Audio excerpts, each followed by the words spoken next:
अस्सलाम वालेकुम, आप देख रहे हैं निक नाजी ऑफिशियल का। कल दिन हमने देखा 2021 में, और काबुल का फॉल होना, तालिबान का आना, एज इफ एवरीथिंग वाज लग रहा था इतना पीसफुल और इतनी स्क्रिप्टेड और इतना जैसे पहले से जुजियात तक उसकी तय हो चुकी थी। बिल्कुल इस तरह से हुआ और कमाल का दिन हमने देखा। यानी कि 20 साल जो है वो जद्दोजहद, यानी एक लड़ाई हमने देखी और उसका अख्ताम देखा। लेकिन जंग जो है वो एक जंग की किताब या चैप्टर अपने अंजाम को पहुंचा। खेल अलबत्ता ख़त्म नहीं हुआ, खेल जारी है। और मौजूदा ये जो वक्फ़ा आया है, इसके बाद ये खेल या ये एक कौन सी नई शक्ल अख्तियार करेगा। और अगर फ़रीक जो पहले इस खेल में शरीक थे, सबसे सामने जो दो फ़रीक तालिबान और अमेरिका, ये जो फ़रीक थे ये अब भी इस खेल में रहेंगे। देखना ये है कि ये क्या अपनी पोजीशंस, साबका पोजीशंस पर खेलेंगे या नई पोजीशन संभालेंगे और एक नए तरीके से खेल का आगाज़ करेंगे, जिसके असूल और जिसकी असूल तो नहीं लेकिन जिसकी बुनियाद जो है वो अब एक किसी कॉमन ग्राउंड पे होगी। बस इससे ज़्यादा मैं कुछ नहीं कहता। और बाकी ये है कि दोहा मुज़ाकरात में जो इतने तवील जो वो मुज़ाकरात हुए थे और नहायत खामोशी से हुए थे, और उसमें अब समझ आता है कि क्यों अमरीकी जो नई इंतज़ामिया है उन्होंने ज़ल्मे खलील ज़ात को उनके काम से नहीं हटाया। क्योंकि वो जो काम था वो, ये मत जाइए कि बयान कौन क्या कहाँ दे रहा था, लेकिन दोहा में बैठ के जो तफसीलन काम हुआ था उसकी जो इंटरप्रिटेशन फ़िज़िकल ऑन ग्राउंड हमें नज़र आई है वो बिल्कुल एक ही तरह की है। यानी तालिबान जो हैं वो अमन के साथ जा रहे हैं। वो अमन इसलिए भी कायम है कि जिस जगह पे वो जा रहे हैं वहाँ पे का मौजूद सरदार वो खुद ही उनका इस्तकबाल कर रहा है और उनको शहर की चाबियाँ हवाले कर रहा है। और बिल्कुल यही काबुल में हुआ। यानी जैसे वो उन अफ़गानिस्तान के बाकी इलाकों में जहाँ जहाँ तालिबान जा रहे थे और मुकामी इंतज़ामिया उनके सामने बिल्कुल फारिग, और वो जो यानी जिन्होंने बहुत कम भागे, मतलब खबरें ये आई कि सरदारों ने खुद उनके हाथों, यानी उनके हाथ शहर की चाबियाँ की। यही बिल्कुल एग्जैक्टली काबुल में ऐसे हुआ। तो इससे लगता यह है कि वो जो सारे दोहा मुज़ाकरात थे उस पे जो कुछ डिटेल तय की। अच्छा, एक और देखिए, अल जज़ीरा जो है ये कतर में बेस्ड है, और ये दोहा में ही ज़ाहिर मुज़ाकरात हुए। अब कतर वहाँ पे बैठा है तो ज़ाहिर उनकी भी एक्सेस, उनकी भी एक हर सहाफ़ी की होती है। तो वो आपने देखा कि कल सबसे वेल पोजीशन्ड जो न्यूज़ चैनल काबुल में था वो अल जज़ीरा था। और वो खातून जो, उसकी एक वीडियो भी मैंने थोड़ी सी बना के ट्वीट की थी यही बताने दिखाने के लिए, जिसके बाद फिर ये बहस भी शुरू हो गई कि अल जज़ीरा ही सबसे अच्छी पोजीशन में क्यों है। ज़ाहिर है कि वो जब ये नेगोशिएशन, जो ये तफसीलात तय हो रही होंगी दोहा में कि कैसे हैंडिंग ओवर टेकिंग ओवर होगी, तो जर्नलिस्ट का तो इतना ही काम होता है, वो पार्टी तो होता नहीं, उसका इतना ही लालच होता है कि मुझे ज़रा खड़ा कर देना ताकि एक्सक्लूसिव फुटेज मेरे पास आ जाए। और वो जो खातून थी जो यानी कल तबसरा कर रही थी, आपने उसको देखा कि वो खुद बातों बातों में, चूँकि लाइव थी, मुख्तलिफ मनाज़िर दिखा रही थी, तो उसके मुँह से निकला या उसने कहा कि वो कहती है कि तालिबान कमांडर्स जिससे उसकी मुलाकात हुई थी उसी सुबह उन्होंने उन्हें ये यकीन दिलाया था, और उसके बाद नहायत मुस्कुराते हुए उसने अपनी बाकी कवरेज जो है वो जारी रखी। तो ये तो एक मामला हो गया। लेकिन इसके दूसरे कुछ पहलू हैं। खुशियां मनाने से पहले उन पे मेरा ख्याल है हम जज्बाती लोग हैं एकदम, हम नारे कि जी बस वो तबाही आ गई, अब छा गए, आ गया तो छा गया। सब कुछ इतना ऐसे नहीं होता, ज़रा थोड़ा सब्र रखिए। पहली बात तो वज़ीर-ए-आज़म हमारे इमरान खान साहब जो कह रहे हैं कि अफ़गानियों ने ग़ुलामी की ज़ंजीर तोड़ दी है, इसका खैर मकदम करना चाहिए बयान का, और उनको बताना चाहिए खान साहब को कि आप भी बढ़ें और ग़ुलामी की ज़ंजीरें तोड़ें। और जिन ये पीरों फ़कीरों, जादू टोने और तावीज़ की ग़ुलामी में आप तस्बीह घुमाते हैं, तालिबान तो उनको बिल्कुल नहीं मानते। वो तो इसको एक साफ साफ कुफर मानते हैं, कुफर जानते हैं। मज़ारात पे वो बम चलाते रहे हैं। तो जहाँ ये जादू जन्नात और टूने वाली जो ग़ुलामी जो लोग करते हैं, तालिबान तो उनके साथ क्या सलूक करेंगे वो पहले भी करते रहे हैं, और उसमें वो साफ़ भी हैं।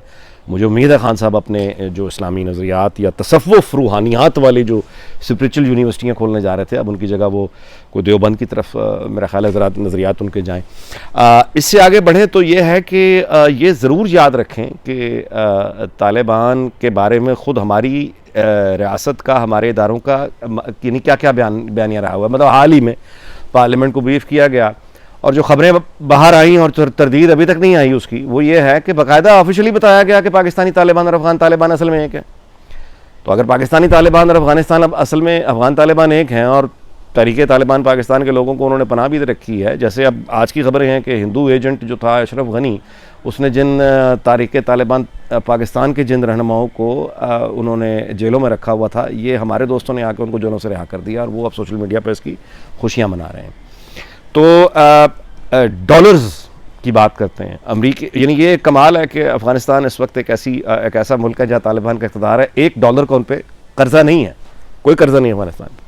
उनकी जितनी डेवलपमेंट हुई है वो सारा उनका एक जगह टैक्स, उसको आप समझ लें, और वापस आ गए डॉलर। लेकिन अब चाहिए होंगे ना तालिबान को, अब आ गए, अब तो ऑफिशियल गेम में आ गए हैं, गवर्नमेंट है।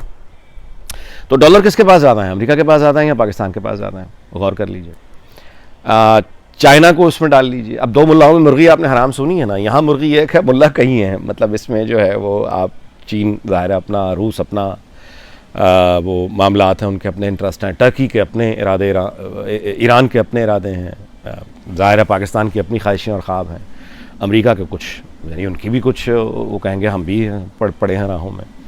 तो एक मुल्ला के जब इतनी सारे, एक मुर्गी जब इतने सारे दीवानों के बीच में आ जाए तो मुर्गी की चीड़ फाड़ हो जाती है। लेकिन ऑब्वियसली मैं ये तालिबान के बारे में या अफगानिस्तान के बारे में नहीं कह रहा। मेरा ख्याल है कि अफगानिस्तान ने शायद जितनी तबाही देखनी थी वो देख चुका, और अब वहाँ आई वी रियली होप कि वहाँ पे जो है अमन आए, पीस आए। लेकिन आप यकीन ये इतना आसान नहीं होगा ये कि ये बस अब आ गया और ये चलेगा ना। इसके असरात हम पे बहुत गहरे होंगे। हमारे यहाँ आपने देखना शुरू कर दिया, आवाज़ें उठना शुरू हो गई हैं। वो अहले सुन्नत वल जमात, आप अंदाज़ा लगाएं कि जो वैसे ही इनको, यानी इनके मसलक बिल्कुल अलग, वो भी उठ के कह रहे हैं कि देखें जी इस्लाम जीत गया और तालिबान जीत गया। उनकी आंखों में ख्वाब आ रहे हैं कि इसी तरह की फतह उनको हासिल हो जाए। अच्छा, इसी तरह से आप सोशल मीडिया पे भी आप ट्रेंड्स देख लीजिए, चलने शुरू हो गए हैं कि अब अटैक आएगा खूनी लिबरल्स, क्योंकि तालिबान वहाँ जीत गए हैं, लिहाजा हमने खूनी लिबरल्स को यहाँ जिंदा नहीं छोड़ना, हम इनकी ज़िंदगी तंग कर देंगे क्योंकि तालिबान वहाँ जीत गए हैं। अब जमात इस्लामी भी क्योंकि तालिबान वहाँ जीत गए हैं, लिहाजा ज़ाहिर है मज़हब का कानून सच्चा है, अब ये उनका हक़ है कि वो भी उसी तरह से आके हुकूमत करें। तो अब ज़ाहिर है कि ये अब एक नई लड़ाई हमारे यहाँ शुरू होगी, और जितना इंतशार हमारे यहाँ बढ़ता चला जाएगा, मैं ये समझता हूँ कि शायद अब बाकी दुनिया जो हमसे गिले शिकवे करने का वक्त और मौसम दोनों चले गए, अब वो शायद हमें जवाब उसी ज़बान में देंगे जिस ज़बान में हम उनसे बात करते थे। और इस नए खेल में ऐन मुमकिन है कि तालिबान, और अगर उनको अफ़गानिस्तान का और अपना इंटरेस्ट देखना है तो आप भी बता दीजिए। मतलब आप मुझे बताएं कि ये जितने, मैं पहले भी इस पर गुजारिशत कर चुका हूँ कि पख्तून सारे ही, यानी आपको एक तरफ से लगता है ना कि ये PTM और मंजूर पश्तीन और अली दावड़ वगैरह तालिबान के बहुत ख़िलाफ़ हैं, ऐसा ही है ना, हैं भी। मजहबी सियासी जमातें आपस में एक दूसरे के ख़िलाफ़ हैं ना, हैं भी। लेकिन एक नुक्ते पे ये लोग, इनमें कोई इख्तलाफ नहीं है, और वो है इन तमाम के, यानी वो जो एक पख्तून कौम परस्ती की लहर उठी हुई है, अगर आप उसके अंदर जाके देखें तो पाकिस्तान के बारे में इनके जो ख्यालात हैं उसमें कोई बहुत ज़्यादा फ़र्क नहीं है। तालिबान जो हैं, फ़र्क सिर्फ ये है कि अली वज़ीर वगैरह जो हैं ये लोग तकरीरें करते हैं कि मतलब ऐसी आप कहें फ़ंड करने वाली तकरीरें कि मैं अमेरिकी एयरफोर्स से अपील करता हूँ कि आप आके लाहौर या पिंडी फैसलाबाद पे बमबारी करें और पख्तूनों पे बमबारी बंद कर दें। ये तो वो कहते हैं ना, तालिबान तो कहते कुछ नहीं है, वो धमाके करते रहे हैं पाकिस्तान में और हिसाब हमारे साथ चुकाते रहे हैं। चलिए, बहरहाल अब वो तमाम, एक नुक्ता नज़र बहरहाल ये है जो मलिहा लोधी साहबा का है या मशाहिद हुसैन सैयद साहब का है, ये दोनों कहाँ से ब्रीफ लेते हैं और ज़ाहिर है इनकी एक ऑफिशियल पोजीशन होती है दोनों की, ये सब जानते हैं, इसलिए मैंने इन दोनों का नाम लेकर बता रहा हूँ कि इन दोनों का बहरहाल ख्याल ये है कि बस अमेरिका अब चला गया, अफ़गानिस्तान हिस्ट्री, वो कहाँ कभी वापस नहीं आएगा। उनकी दिलचस्पी रूस और चाइना में है, लिहाजा अफ़गानिस्तान मुकम्मल तौर पे अब पाकिस्तान जो है वो आज़ाद हो चुका है अफ़गानिस्तान के बारे में फ़ैसले करने के लिए।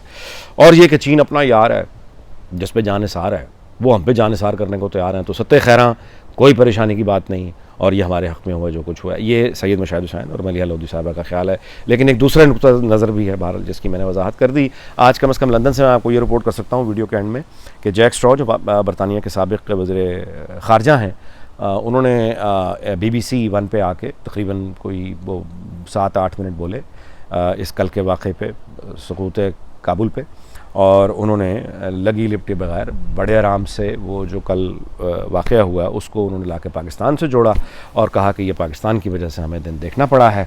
और उसके बाद एक कमेंटेटर आए जिन्होंने कहा कि वहाँ तो जो लड़ाई होनी थी हो गई, अब हमें देखना है कि हकीकी दुश्मन जिसने हमारा वहाँ पे रहना मुश्किल किया, क्या हम उसके साथ बदला लेने की ख्वाहिश, इरादा रखते हैं या नहीं। यानी जैक स्ट्रॉ ने ये कहा, उसके बाद एक इंडिपेंडेंट साहब आए कमेंटेटर जिन्होंने BBC पे ये कहा। तो यहाँ पे तो ये फ़िज़ा है इस वक्त।